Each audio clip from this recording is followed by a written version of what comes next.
going to ask Swami to speak through me.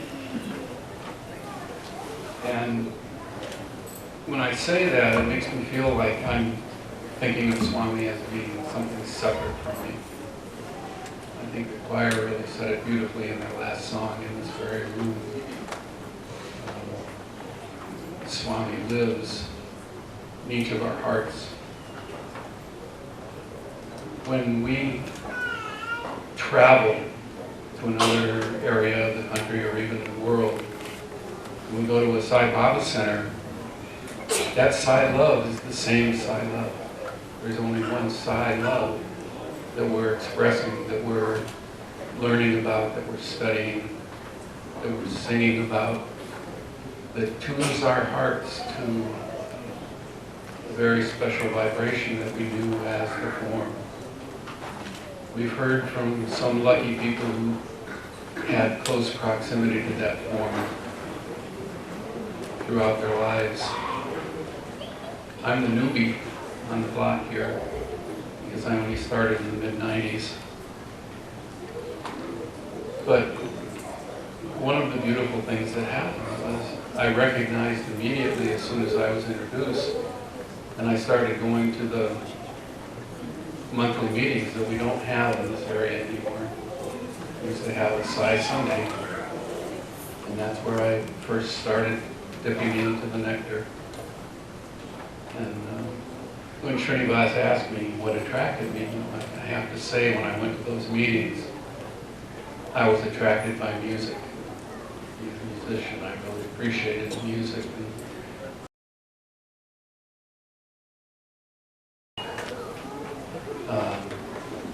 Maybe sometimes a few months would go between times I went to the meetings in the beginning. And I remember one time I went and it was a huge music program. People had come from other parts of the world who were part of it, and I felt really blessed by my good fortune to have chosen that Sai Sunday to attend. I also remember the posters that used to hang on the wall. It's beautiful the way the hall was set up for that, with Swami's sayings.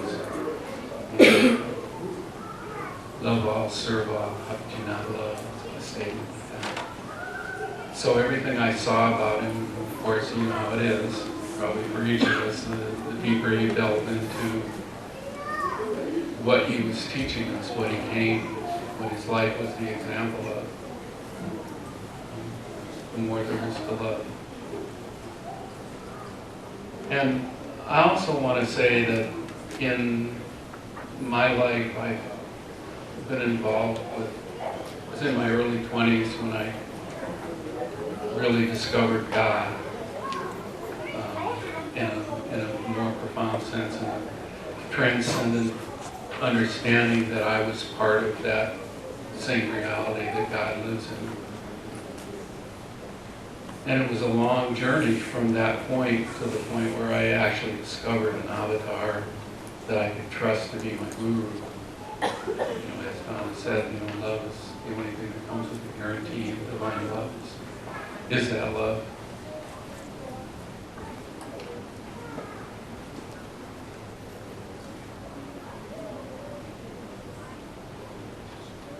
When I went to play in that orchestra, I played the trumpet, and it was kind of a real adventure for me. But it was one of those times when I asked Swami if I should answer the email that came out asking for orchestra members to step forward. He said yes, so what could I do? My lip was totally out of shape. I had something like 5 or 6 months to try and get it in shape. And I thought, well, I could play a lower chair, and that'll be fine. When I got there, I was the only trumpet player that had set me the first parts. It was a real challenge. But it ended after our concert. We got to go up and receive prasad from his hands. The only time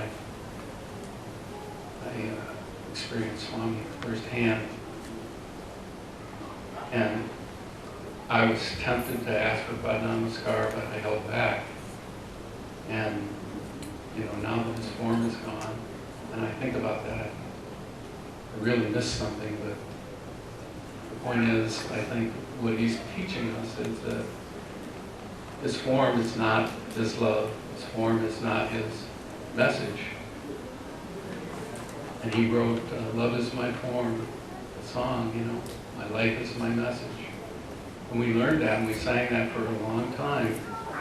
But a few years before he passed, he changed his story. He said, "My devotees' lives are my message." And that's why we're here. Thank you.